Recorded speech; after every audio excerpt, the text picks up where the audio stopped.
story behind this, like, I mean, you're looking for a drummer for a band. Guy's supposed to send you a demo with some of his playing on it, and then you get this in the package in the mail and open it up. Mm-hmm. It's an old reel-to-reel recording with a letter and some other stuff in there. Right. Like, Totally random, totally unexpected. Yeah.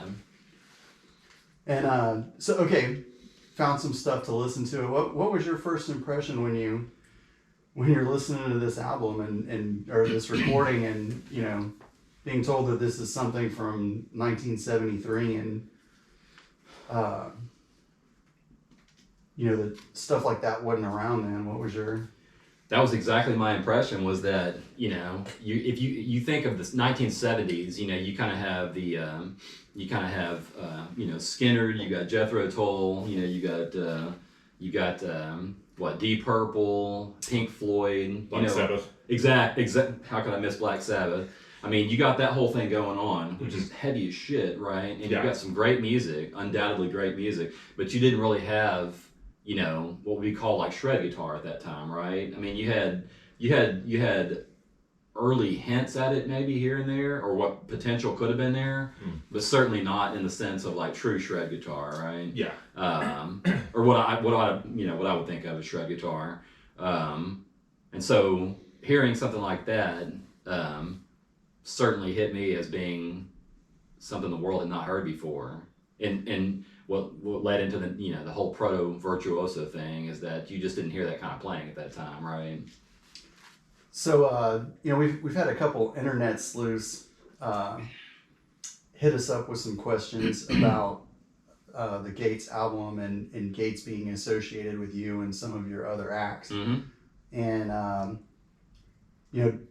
hadn't been released on record. The original recordings had been out. We pulled that, remastered it, re-released, but you've played portions of the Gates albums here and there, but under the name Justin Bruce and with your other various acts that you've been a part of. So this is, I guess that was kind of the aha moment that some of the fans had was like, hang on, Justin, Gates, Justin, what's going on with that? But it's his songs that you've played and have credited to, but this is really the first time that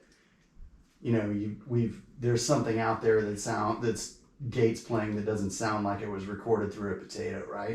Right, exactly. Like you said, I mean, there's hints here and there of where did this music actually come from, Gates, Justin, whatever. But like you said, me playing stuff that's attributed to someone else, is exactly that, right? Skipping over to Eric, so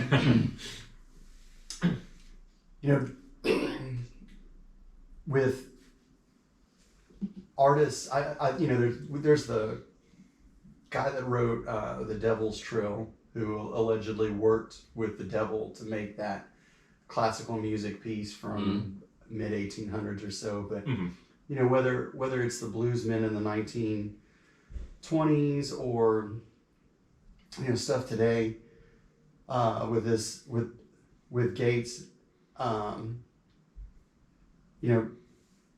coming from a black metal band, there's guys, these old bluesmen and these classical composers, selling their soul to the devil, but to learn how to play and to get those skills. But in the black metal community, it's kind of an anti-religious or even especially anti-Christian thing. Like, nobody in the black metal communities ever, for how hardcore of a music genre that is, like, the guys from Behemoth or Danny Filth have never come forth and said, I sold my soul to the devil to learn how to play.